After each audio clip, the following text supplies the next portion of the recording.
Salut tout le monde, ici ZKong. Aujourd'hui on se retrouve pour une nouvelle critique manga, toujours avec Samu Spectral pour vous servir.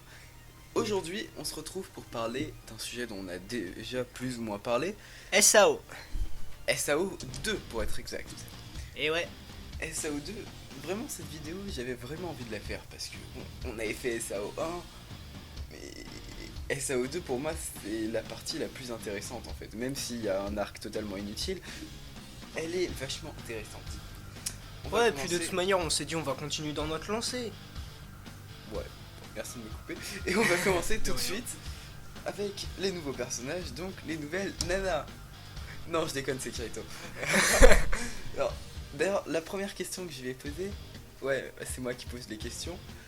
Comment on est passé de ça à ça, ça, ça, ça, ça, ça, ça, ça, ça. C'est bon, ça, c'est bon, c'est ça. bon, c'est bon, c'est bon. Non, j'ai rien contre la nana. Hein. Le mec. Ouais, enfin, excuse-moi, mais bon, pour moi, là, c'est une nana. Oui, bon, Une c'est nana sûr sans qu'avec une poitrine, queue de mais une cheval, nana. il aurait été plus classe et plus masculin. Je suis pas sûr. Ouais, tout est relatif. Enfin bref. Donc, on se retrouve. Je vais commencer par raconter un peu l'histoire.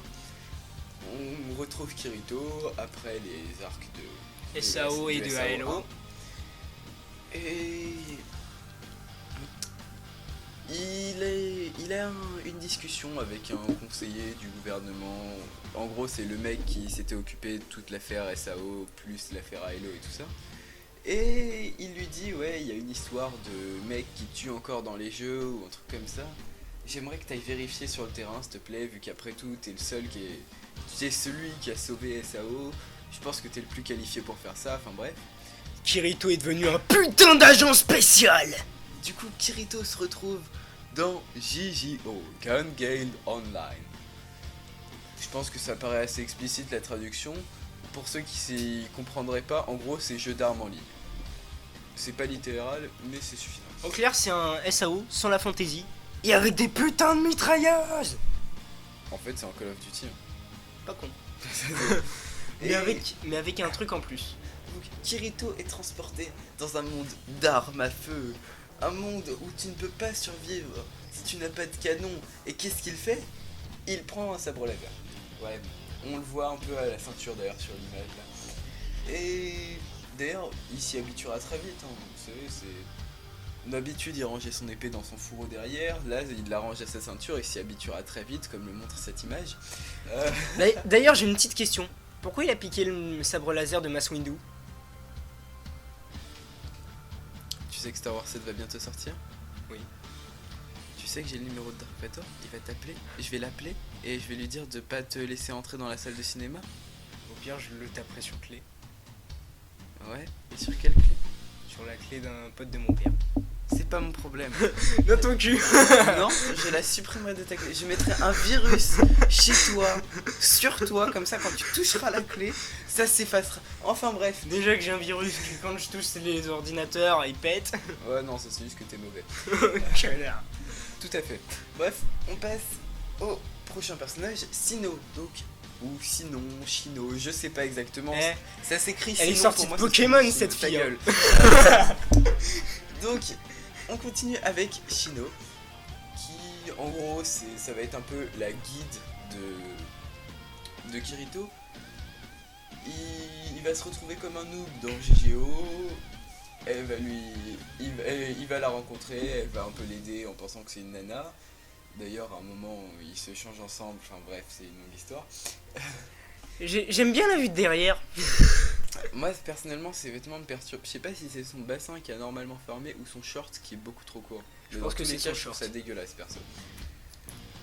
En gros, ça va être un peu la sidekick inutile dans un premier temps, mais bon. En gros, c'est une fille, à la base normale, qui, à ses 7 ans, s'est retrouvée dans un braquage de banque avec sa mère. Le braqueur a tiré sur sa mère.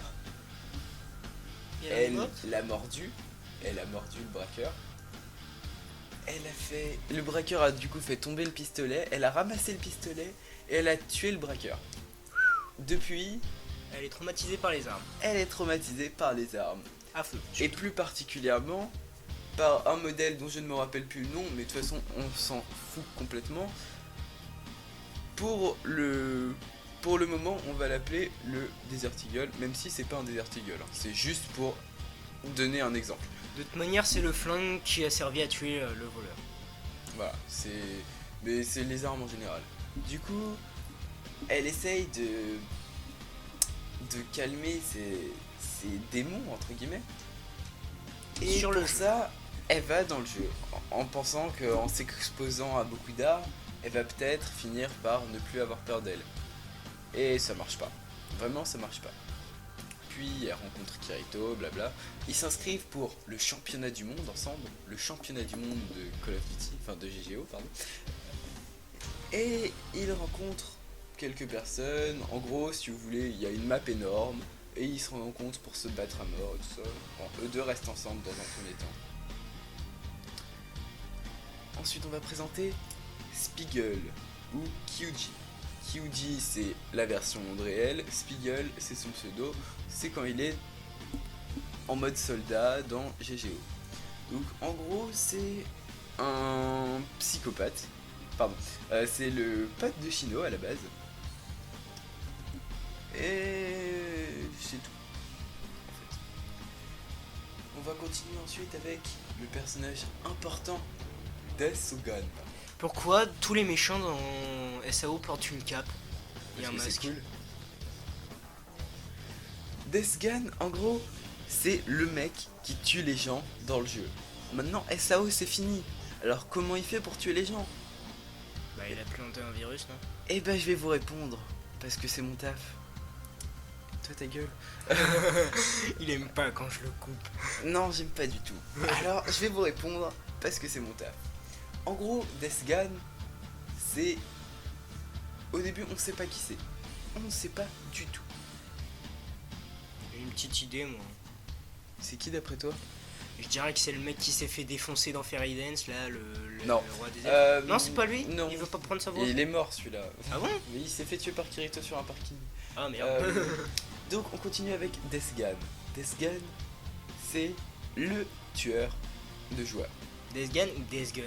Deathgun, mais Deathgun ça rend mieux, je trouve. Ça fait penser à Gengis Khan. Ta mère. Donc je disais, je continue avec Deathgun. Arrête de me couper parce que sinon je vais t'étrangler. En gros, c'est... Bon, on le sait pas tout de suite, mais je vais vous raconter parce que j'ai pas la foi de vous déballer toute l'histoire non plus. C'est un ancien de SAO qui a survécu, un ancien piquet. Un piquet ou PK en français, mais ça rend moins bien. Pourquoi piquer? Piquet, c'est pour player killer. Ah.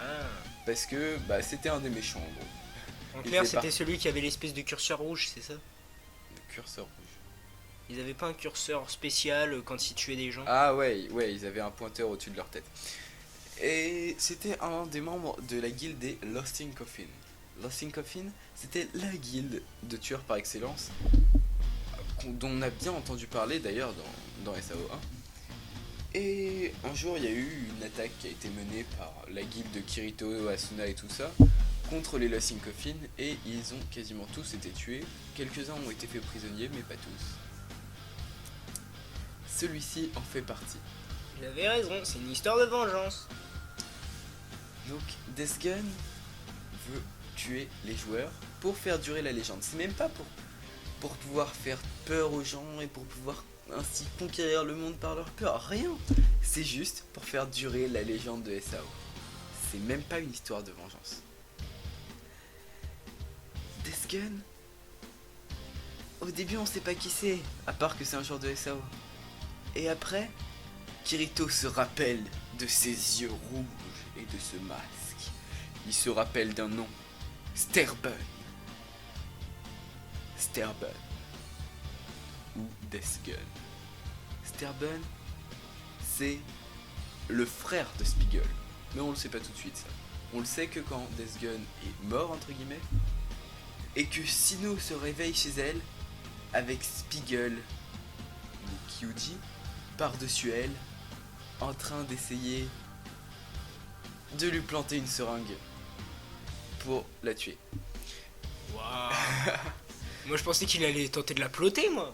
Non, il est amoureux aussi, mais il est de mèche avec son frère pour jouer Death Gun. Maintenant, vous pourrez me demander d'où il a sorti la seringue. Merde, il y a mon téléphone qui a sonné en arrière-plan. Vous pourrez me demander d'où il a sorti la seringue. Ouais, tu Bah, passes c'est à simple. mettre en silencieux. Ouais, un de ces quatre. Ça rend bien la sonnerie. C'est un fils de chirurgien. Fils de chirurgien, donc il a accès à plein de drogues facilement. En l'occurrence, ceci. Nouvelle insulte. Fils de chirurgien. Ta mère. Ton père. Cet arc, en gros, je trouve qu'il est vachement intéressant dans le niveau psychologique du truc, en fait. Parce que je veux dire, en gros, on a vu les bons, les gentils dans le jeu, mais on n'avait pas vu les méchants, ce qu'ils devenaient. Et là, on sait maintenant ce que devenaient les méchants. Les Un méchants, méchant. ouais, l'un des méchants. Mais alors, on sait plus ou moins ce qu'ils deviennent. On sait pas vraiment ce qu'ils deviennent. Mais on se rend compte qu'ils ont pas disparu avec le jeu, en fait. Ils étaient méchants, ils sont restés méchants. Et je sais pas, autant ces bâtards, autant je trouve ça assez cool, quoi. Parce qu'en gros, ça fait vraiment une suite. Ça fait vraiment une suite au jeu. Enfin, même à SAO. Ça, pour moi, c'est vraiment la suite. Et c'est... Je sais pas, penser qu'il y en a qui tuent dans le jeu. En soi, tu pensais pas vraiment au truc comme tuer. Alors qu'avec le personnage de Death Gun, t'imagines vraiment la situation.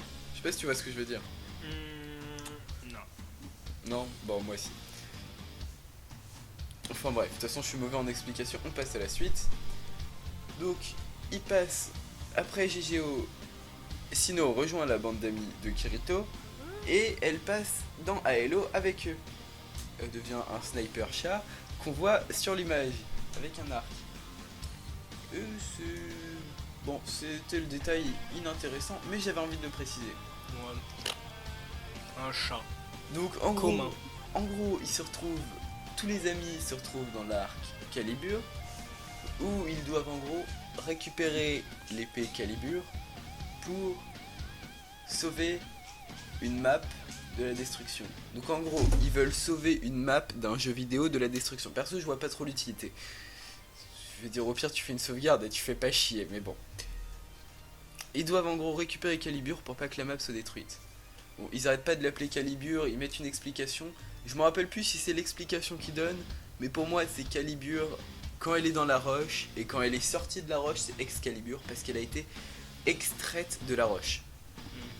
C'est mon explication. Je sais pas si c'est ce qu'ils disaient, hein. Franchement ils ont mis une explication tellement chiante que j'ai pas cherché à comprendre. Tellement random. Donc Calibur, la voilà. Franchement je trouve qu'elle est cool. Ouais. D'ailleurs, vous vous en souvenez peut-être, je sais plus si je l'avais précisé. Après, ça se voit que c'est une image prise sur eBay. Bah écoute, on trouve les images où on peut, hein, fais pas chier. Je sais pas si vous vous rappelez, je sais plus si je l'avais dit, dans SAO 1, à un moment, Kirito fait apparaître Excalibur pour tuer Oberon. Et je sais pas, en fait c'était le seul bon point de cet arc. Cet arc était chiant à mourir, mais ça rappelait un peu... Quelque part ça rappelait l'arc Fairy Dance. Ensuite on passe sur le troisième arc qui est le plus intéressant. Et on introduit direct un nouveau personnage qui est le personnage de Yuki. Yuki c'est qui? Bah je vous le dirai après, mais c'est elle. Et donc dans cet arc, il y a une mystérieuse épéiste qui attend près d'un arbre, qui affronte tous ceux qui passent devant elle, et qui les défait à chaque fois. À chaque fois, elle les déglingue. Mais le truc, c'est qu'elle cherche l'épéiste qui pourra la battre. Et elle affronte même Kirito. À un moment d'ailleurs, Kirito lui chuchote quelque chose. Personne ne sait quoi. Puis, il s'en va. Ok. Sans qu'il ait été battu, sans qu'elle l'ait battu non plus. Personne n'a battu personne, mais c'est comme s'il y avait eu un match nul. Puis ensuite, au bout d'un moment, elle affronte Asuna. Et là, c'est le déclic. Quand elle affronte Asuna, on sent vraiment l'énergie quasiment égale des deux combattantes. On sent une atmosphère plus que de combat. On sent limite de l'amitié dès leur premier combat. Et en effet, le combat ne va pas se terminer. Mais Yuki et Asuna vont devenir amis. Ça, moi je pense que ça promet d'être un combat intéressant. En gros, Yuki veut ensuite demander à Asuna de l'aider. En fait, ce qu'ils veulent, c'est affronter l'un des paliers du nouvel Aincrad. Donc, vous vous rappelez le donjon de SAO, / ALO maintenant. Affronter l'un des boss du nouvel Aincrad pour avoir les noms de toute son équipe gravés quelque part. Parce que quand on défait un boss pour la première fois, les noms sont gravés. Et veut ainsi avoir une trace de cette amitié. On comprend pas pourquoi elle y tient tant que ça au début, mais elle y tient. Et au bout d'un moment, après que ceci soit fait, elle avait donc demandé l'aide à Asuna parce qu'elle pensait qu'ils y arriveraient pas tout seul. Après que ceci soit fait, Yuki et Asuna ont comme une relation de sœur déjà. Donc je trouve ça assez intéressant parce que ça permet de se poser des questions. Comment tu vas développer cette relation là avec quelqu'un que tu n'as jamais vu. Quelque part ils sont plus vus que dans le monde réel en fait, parce que personnellement je pense que c'est le vrai eux à l'intérieur. Il n'y a plus de timidité, il y a plus... Pour moi ils sont plus eux à l'intérieur que quand ils sont dans le monde réel, mais bon c'est ma théorie. On apprend que Yuki est en réalité dans le Medicuboid. En fait, Yuki est atteinte d'un cancer, comme tous ses amis, et elle est dans le Medicuboid. En fait, le Medicuboid, c'est une sorte de Nerve Gear. Je sais pas si vous vous rappelez, c'est en gros la console qui permet de se plonger dans SAO. C'est une sorte de Nerve Gear, mais... Version médicale. C'est ça, en gros... En même temps, médic. Elle va être dopée au stéroïde, au sédatif. Et pendant ce temps, elle va rien ressentir, elle va rien voir parce qu'elle sera dans le Medicuboid. Et c'est assez intéressant comme concept parce que c'est une application qui pourrait être donnée à certains jeux, à certains jeux, certaines consoles. Déjà, je pense notamment à l'Oculus Rift parce que c'est ce qui s'en approche le plus, même si au final c'est très éloigné parce qu'on a que le visuel et on n'a pas les sensations. Mais plus tard, dans un avenir proche j'espère, je pense qu'on pourra faire ce genre de truc. T'imagines l'Assassin's Creed sur Oculus? Moi je vais utiliser un simulateur de chute libre, ça doit être drôle. Enfin bref, c'est pas le sujet. Je pense que c'est un truc qui peut être vachement intéressant personnellement. Et donc voilà, et on apprend donc que Yuki et tout ça sont atteints de maladies graves / mortelles. Et ironiquement en fait, Asuna est la plus vieille des deux, mais c'est un peu Yuki qui fait la grande sœur à chaque fois. C'est un peu, même si de temps en temps Yuki se met à pleurer et Asuna la réconforte, en général c'est Yuki qui agit plus de manière responsable, de manière adulte en fait. Asuna est en ce moment en grande période de problèmes entre guillemets familiaux dans sa vie. C'est-à-dire qu'elle ne s'entend pas du tout avec sa mère. Sa mère dit non mais... En fait Asuna est issue d'un milieu bourgeois, du coup sa mère est en mode oui tu fais partie de ces gamins qui s'entretuaient dans un jeu. Enfin, elle dit pas que tu fais partie, mais elle dit il est temps que tu quittes ces gamins qui faisaient partie qui s'entretuaient dans un jeu. Donc sous-entendu tu en fais partie. Et Asuna le ressent bien. Sa mère pense que c'était juste un jeu vidéo, que c'était juste un jeu vidéo quoi. Et du coup Asuna aimerait pouvoir lui montrer ce que c'est. Que c'est bien plus qu'un jeu vidéo. Elle aimerait pouvoir lui montrer que c'est toute une vie qu'elle a bâtie là-bas. Qu'elle a eu une fille avec Yui, qu'elle a eu un mari avec Kaito. Qu'elle a dû survivre dans ce monde de Waza. Elle aimerait pouvoir lui montrer même l'aspect paisible de la chose, tous les paysages, tous ces souvenirs qu'elle a ancrés là-dedans. Et ouais. Et elle y arrive pas parce qu'elle arrive pas à s'opposer à sa mère. Or, au bout d'un moment, il fallait s'y attendre, hein, elle a une maladie grave, Yuki meurt. Elle laisse avec elle laisse derrière elle sa compétence il me semble que c'est une compétence de double épée, quelque chose comme ça. Un peu comme Kirito, mais pas pareil. Et en gros, elle la laisse derrière elle et elle la partage au monde entier. Enfin, au monde entier. À tout Aelo pour que tout Aelo ait un souvenir d'elle. Et ça, je trouve ça profond parce que comment toute une communauté comme ça, surtout dans. Bon, j'ai pas lu le manga, je fais par rapport à l'anime. Dans l'anime, on voit quasiment tout Aelo. Enfin, là, je suis limite en train de chialer en fait parce que je trouve ça vachement émouvant. On voit toute la. C'est beau, putain. C'est ça, on voit tout Aelo. En fait, c'est juste une gigantesque communauté. On voit tout Aelo qui va à son enterrement in-game. Ils sont tous à verser des larmes et tout ça. Je sais pas, perso, je trouve ça magnifique. Comme dit Antoine Daniel, je pleure, putain. Je chiale, putain. Non, mais je sais pas, c'est con en fait. C'est très con ce que je suis en train de dire. Mais je sais pas, personnellement, moi j'ai trouvé ça vachement émouvant. Ouais, mais moi je suis sur les larmes là. Et donc, par ça, Kirito, Yuki, en voyant comment Yuki était heureuse, même jusqu'à son dernier moment, Asuna va se dire, putain, si elle est comme ça, il faut que je puisse être heureuse, au moins pour lui rendre hommage. Et à ce moment-là, elle va se dire, c'est enfin ça qui va lui permettre de s'affirmer devant sa mère. Et je sais pas, c'est. Merde, c'est beau. Ouais. C'est beau. C'est ça qui va lui permettre de s'affirmer devant sa mère. Et elle va dire à sa mère, tiens, mets un putain de nerf gear et je vais te guider là-dedans. Je vais te montrer comment c'est beau à l'intérieur. Je vais te montrer pourquoi j'y tiens tant que ça. Et elle va lui montrer, elle va aller dans la maison qu'elle avait avec Kirito. Et à peine rentrée dedans, sa mère va se mettre à pleurer. Parce qu'elle va comprendre pourquoi Asuna y tient tant. Elle y tient tant déjà parce que la maison qu'Asuna possède, c'est la réplique quasi parfaite de l'ancienne maison de leurs grands-parents. Enfin, de ses grands-parents. Et ouais. Grands-parents auxquels elle tenait énormément et qui les a quittés maintenant. Et Manquait plus que Kirito avec Yui à côté, et là c'était bon, la mère. il y a Yui à ce moment-là d'ailleurs, il me semble. Je suis pas sûr. Regarde son petite fée. Je crois, mais je suis pas sûr, mais il me semble. Et ouais, personnellement, je trouve ça vraiment super beau. Et ouais. Enfin bref. Je crois que j'ai dit le principal en fait.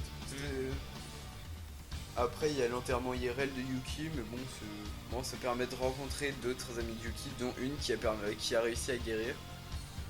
Mais je trouvais pas ça hyper intéressant. Hein. Donc, C'est pas hyper intéressant, mais quand même, c'est. Voilà quoi, c'est. L'enterrement de Yuki. ouais, bon, après, c'est un happy end. Mm.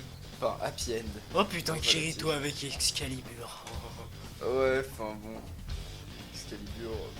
Ouais, enfin, c'est pas une épée qui lui va super bien. Et je vous ai pas détaillé l'arc Calibur parce que franchement je trouve que c'est chiant et inintéressant.